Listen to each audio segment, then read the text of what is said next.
2024. I was inspired by a few people that I've seen online giving out book awards for different things, and so I thought I would do that with my massive amount of books I've read this year, a whopping 23. That is a joke because I know people have read way more than me, but 23 is huge for me. So I thought we would start with best book cover. Now, I'm someone who is highly influenced by a cover when buying a book. If it's a beautiful cover, I am much more likely to buy it. If it has an ugly cover, it doesn't matter how good the book is, you really have to convince me to buy it.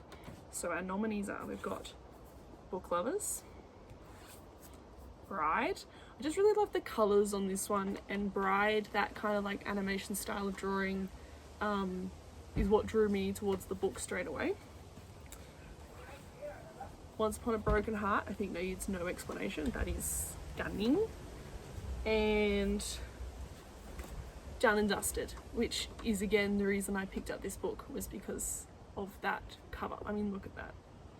Gorgeous. These are all books I read this year. And I think that the award is going to have to go to Once Upon a Broken Heart, because that cover is so gorgeous, and I feel like they've really outdone themselves with the cover on every single one of the books in this series.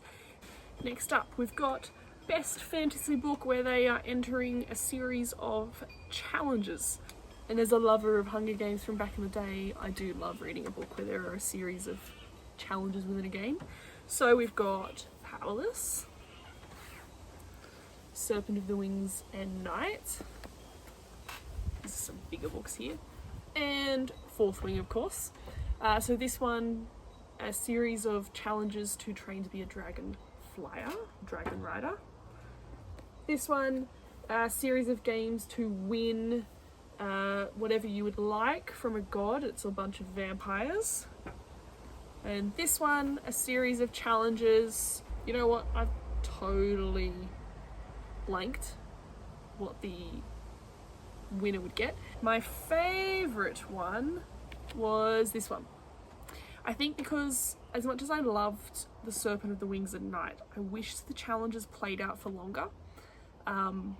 And like I wanted to be immersed in one of the games more. Whereas this one, they like did play the games out for a decent amount of time. And of course, like I love all of these, and all three of them I gave 5 stars to. They were real winners this year.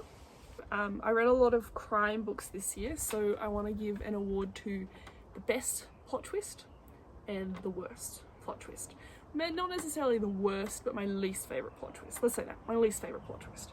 Okay, so the nominees are, we've got The Housemaid, then we've got The Night She Disappeared, Lock Every Door by Riley Saga, Then She Was Gone by Lisa Jewell, and then I read the first 2 books of the Naturals series. Really awesome, lots of fun. And then Verity by Colleen Hoover. So this was a hard one because a lot of these had really great plot twists. And like so many of them I devoured really quickly because they had me hooked. I think the best plot twist has to go to The Housemaid, because this one had me like jaw on the floor. I was multiple times calling out to my boyfriend and saying like, you guess what happened, you won't believe it, and I was giving him updates each time I got to one of the plot twists because I just couldn't believe it. I pride myself on being someone who calls plot twists pretty early on, but this one, no idea. It was so good. Best plot twist. And then worst plot twist is this one here. The plot twist felt like it totally took away from the whole story that I just read, and I don't like that. I like a plot twist to kind of make you go, oh, wow, that's amazing, I didn't realize that was happening, whereas this one was more like, oh, what was the point of this story then, if that makes sense. Next, we've got best banter, which is something I love when an author can write banter between the lead characters really well. I'll get super invested. And there's a few authors that do it really, really well. So I've picked just a couple here where I really liked the banter between the lead characters. I forgot I need to add that one to the options. So I think that Ali Hazelwood is someone that does it really well, and I really enjoy the interactions between the leads in both of these books. So we've got Love Theoretically and Bride. Sarah J Maas, love everything she does. Really like the banter between Cassian and Nesta because it's that classic grumpy sunshine. I really like the contrast between Cassian's like super happy character and Nesta's super cold character. Then Powerless, really liked the banter between the two in this one as well. Book lovers, I've only read this by Emily Henry, but I've heard that her character banter is great in all of them, so I think I really need to go and read the rest of her books. And then I put Fourth Wing because Xaden and Violet, just loved them and loved every time they interacted. The prize probably has to go to book lovers. I think that Emily Henry did such a good job of making the characters feel so real. Like I felt like I was there. I really related to the eldest sister in this one. And it meant that a lot of the feelings they were feeling, I then sort of felt that in here too. So I cried in this one. Now I know that this one is a bit of a negative category, but I was going to do a category of books that were most disappointing, which sounds really bad, but what I'm thinking is there are so many books that get a lot of hype and then you know, everyone will have this experience where they're not for everybody, and so you'll pick up a book that was hyped up and you'll read it and you'll go, I don't know about this one. And so there were a few for me. So we've got Verity, Crimson Moth,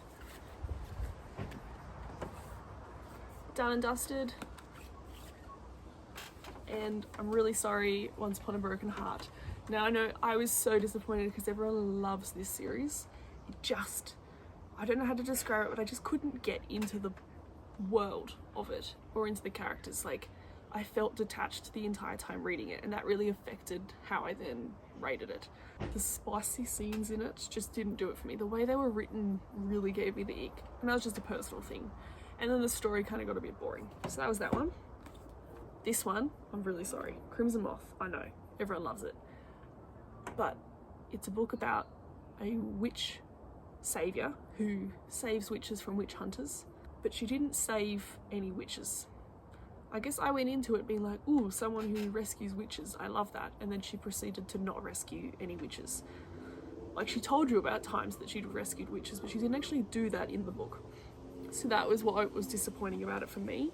And then Verity, as I said before, with the plot twist thing, just like that really let me down. Next I have Best Immersion into a World. So a book where the world was just built so beautifully that I felt like I was in it every time I was reading the book. So we've got Court of Silver Flames. The reason that this is the one I'm using is because this is the one I read this. Where do I start? Love Sarah J Maas. I've only read Throne of Glass and Akatai. I haven't done Crescent City yet, but the world in Akatai I really enjoyed. Throne of Glass is definitely my favourite of the two, just putting that out there. But this one captured me from the beginning. So we've got that world. Emily Henry again. This is the funny thing about me having not read really a ton of books, is that there is a ton of double up when I do these videos. Powerless, I read all three books one after the other because I was just so immersed in the world, I didn't want to let it go. Fourth Wing, yeah, just was a real hit for me. Love dragons, so that was a winner. And then this one here, The Gracia, I don't think I've talked about this one yet, but basically it's where women are believed to have these really dangerous powers that come out when they turn 16. And so the women are all shipped off at their 16th birthday to kind of let these powers out and come back and be safe for society. It's a very backwards society in this book, although scarily so many parts of it, of course, are similar to today's society. But the way it paints the world and the characters, I was like sucked into it, and this book has been on my mind all year. I read it at the beginning of the year and I haven't stopped thinking about it. Really, really good. I think that the winner, okay, this one's probably going to be biased.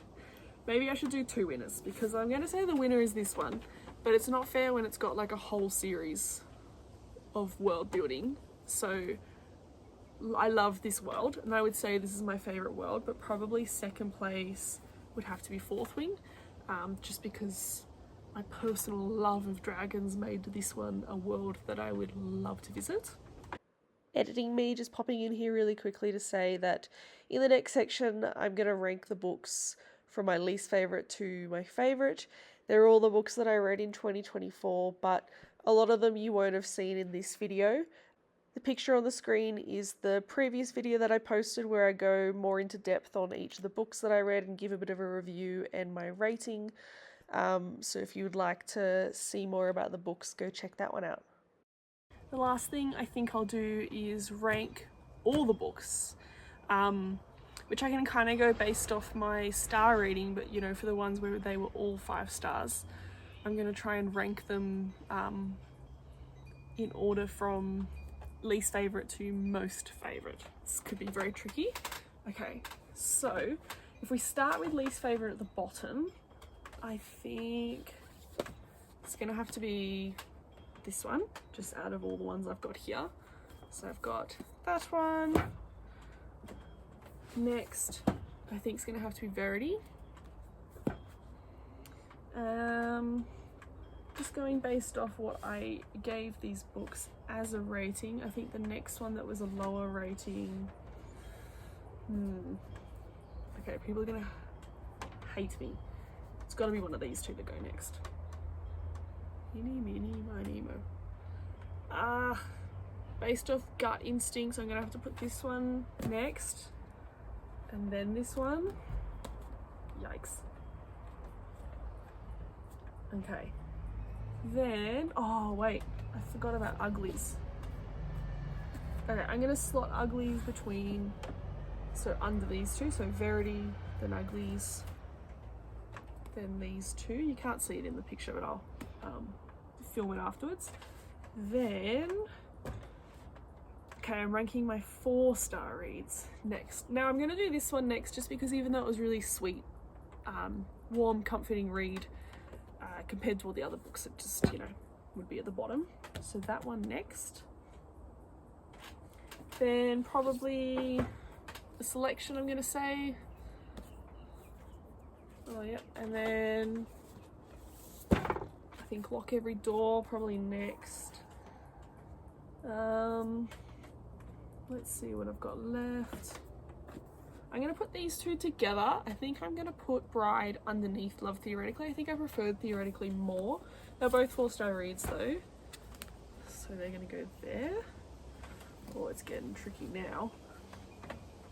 Okay, then I'm going to go the Sarah J. Maas book. That can go there. This one was also 4 stars. So that can go there. Oh dear. Got a lot of my crime books left over. Next. Okay, my phone's running out of battery, so I'm going to move quicker and just go off gut instinct. And I'm still stuck. Alright.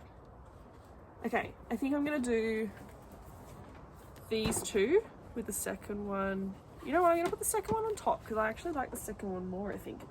They were 5-star reads. The rest of what I've got here are 5-star reads, so it's just about ranking those. Oh, I did put this one as 4.5. I might put that one, nah. Okay, Book Lovers. Then that one. And then Serpent. I should probably put these like that. Okay, I think that is what I'm going to do.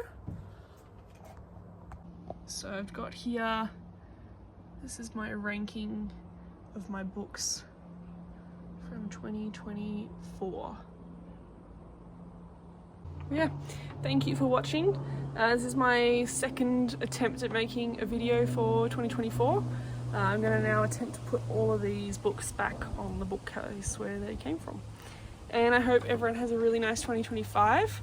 And just let me know in the comments. I'd love to know what your top book of 2024 was, but also I'd love to know what your least favorite book of 2024 was, because I feel like that'd be fun to kind of read what other people's are. And you know, a lot of these books that I've rated you probably loved or hated, and that's totally fine. Books are quite subjective. But yeah, thank you all. See you next time.